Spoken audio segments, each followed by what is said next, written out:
ketahuilah wahai umatku, sesungguhnya Al-Quran dan kekuasaan suatu saat nanti akan berpisah.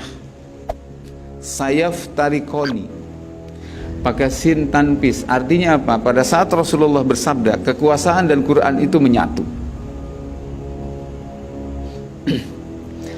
Dan kekuasaan dengan Quran menyatu berjalan 13 abad lebih selama khilafah eksis. Ketika khilafah runtuh tahun 24, berpisahlah kekuasaan itu dari Al-Quran.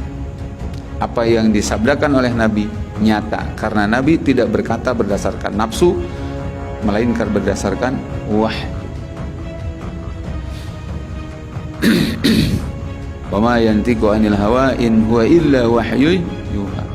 Cek Nabi, ketahuilah sesungguhnya kitab suci Quran dengan kekuasaan akan berpisah. Ketika berpisah, apa kata Nabi? Fala tufarikul kitaba.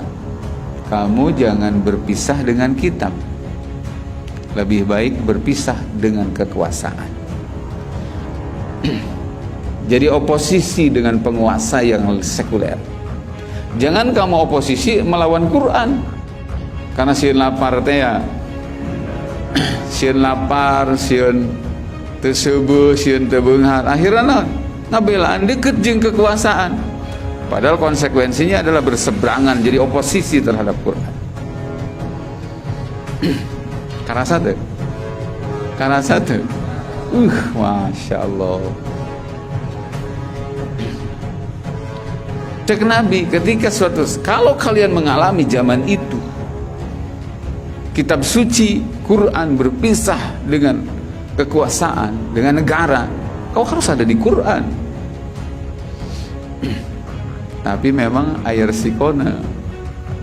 Apa resikonya? Lihat kata Nabi, satu persatu oleh Nabi dijelaskan, dan satu persatu nyata apa yang disabdakan Nabi itu. Apa kata Nabi? Ala innahu sayakunu alaikum umara yaqduna li anfusihim ma la yaqduna lakum. Nanti akan ada para umaro,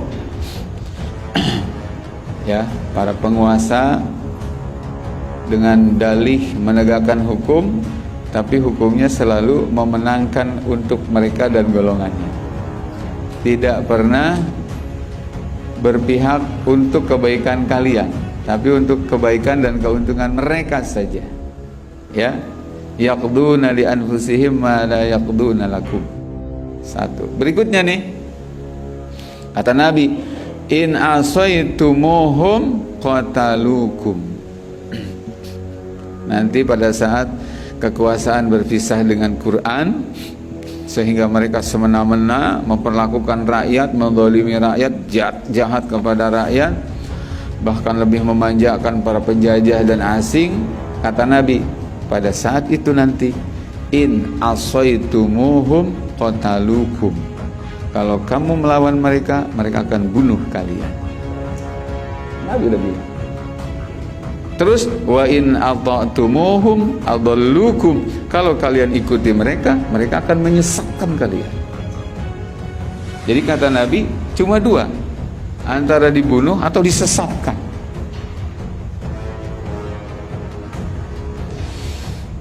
Ngelawan dibunuh, mengiyakan jadi sesat. Tuh, pilihan. Bagi orang yang beriman, dia tidak akan berpikir cuma dunia, akhirat. Terus sahabat bertanya, ini penting banget ya. Hadis ini menjawab situasi hari ini kita masih bagaimana? Nyata. Nabi ditaruh oleh sahabat, qalu ya Rasulullah, kaifa nasna'u? Apa yang kami lakukan pada zaman itu? Kami melawan, dibunuh. Kami mengikuti, jadi sesat. Sesatnya itu bahkan sampai ke akidah loh. Dan hari ini teman-teman semua, kita bisa menyaksikan betapa orang-orang yang hari ini merapat kepada para penguasa yang sekuler, yang sangat-sangat aromanya tuh menyengat banget, tersep ke Islam teh. Itu telah menyebabkan banyak orang tersesat. Kita bisa dengarkan kata-kata dia. Contoh, pengen contoh. Ada seorang laki-laki. Itu dia mengatakan, dulu mengatakan khilafah syariat Islam yang tertolak. Baru-baru ini dia mengatakan tidak ada negara yang normal dengan sistem khilafah. Dengan mengatakan tidak ada negara yang normal dengan sistem khilafah, artinya dia menantang Rasulullah ketika Nabi mengatakan alaikum bisunnati wa sunnatil khulafa'ir rasyidin al mahdiyyin min ba'di. Kata Nabi, may ya'is minkum fasayara ikhtilafan katsira. Hai sahabat-sahabatku, siapa yang nanti panjang umur setelah aku meninggal nih, kalian panjang umur, kalian akan menyaksikan perikhtilafan yang banyak di tengah umat ini. Semua mengklaim Islam.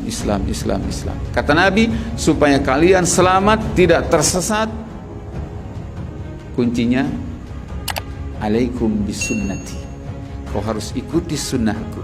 Wa sunnatil khulafa'ir rasyidin. Camkan kalimatnya. Dan ikuti sunnah para khalifah.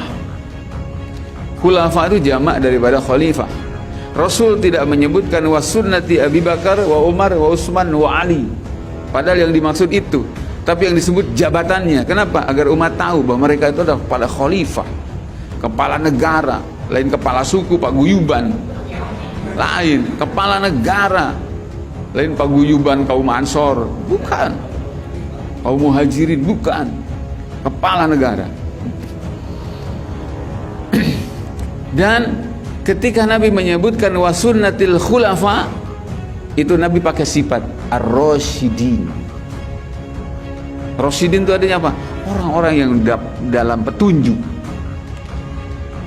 Tidak satu sifatnya, Nabi kasih sifat lagi al-mahdiyyin, mereka yang dibimbing oleh hidayah Allah. Karena mereka dalam petunjuk Allah, dalam hidayah dari Allah menjadi kepala negaranya, maka puncak negara yang paling normal adalah di zaman khalifah. Tapi si aki-aki yang ngomong tidak ada negara yang normal dengan sistem khilafah. Tong aneh. Dan Nabi nyebutkan gitu. Kata Nabi dalam satu hadis, al ulama umanaullahi fil ardi. Para ulama itu adalah orang-orang terpercaya yang Allah turunkan di bumi. Ulama itu adalah sejatinya, aslinya ulama itu adalah makhluk-makhluk kepercayaan Allah. Umanaullahi fil ardi malam yukhalitu as-sultan, selama mereka tidak banyak campur dengan penguasa. Nabi yang bilang. Jadi lamun terlengket jeung para penguasa, dia bisa dipercaya. Mereka adalah kepercayaan Allah di bumi. Selanjutnya kata Nabi, fa in khalatu, kalau mereka itu sudah campur baur dengan penguasa, apalagi menjadi bagian dari penguasa itu, Nabi yang bilang, khanu, mereka pasti menjadi pengkhianat Allah. Jangankan kalian umat, Allah dikhianati, Rasul dikhianati. Sehingga Rasul mengatakan khulafaur rasyidin, para khalifah yang terbaik hidup dalam hidayah, dia katakan tidak normal. Artinya Abu Bakar, Umar, Utsman itu normal, terbalik, sarojeng gitu katanya nyebutnya. Brengsek, sarojeng gitu nyebutnya. Ya Allah, ya Rabb ya Karim. Itu yang disebut apa? Kata Nabi, cuma dua menghadapi situasi gending seperti ini. Kau taat, kau melawan, kau diperangi. Kau taat, kau disesatkan. Paham? Sahabat bertanya, ya Rasulullah, apa yang harus kami lakukan? Jawaban Nabi, kama sona ashabu Isa bin Maryam. Kau harus berbuat sebagaimana para sahabat Nabi Isa bin Maryam. Kenapa? Nusyiru bil manashir. Mereka itu karena keimanannya oleh orang kafir sampai digergaji. Wa humilu 'alal khashab, dicincang-cincang. Kau harus seperti mereka, kata Rasulullah. Mautun fi ta'atillah khairun min hayatin fi maksiatillah. Mati karena taat kepada Allah itu yang berharga dibandingkan hidup dalam maksiat kepada Allah. Bisa disimpulkan? Bisa disimpulkan jemaah sekalian? Nah, itu hadis Nabi riwayat Imam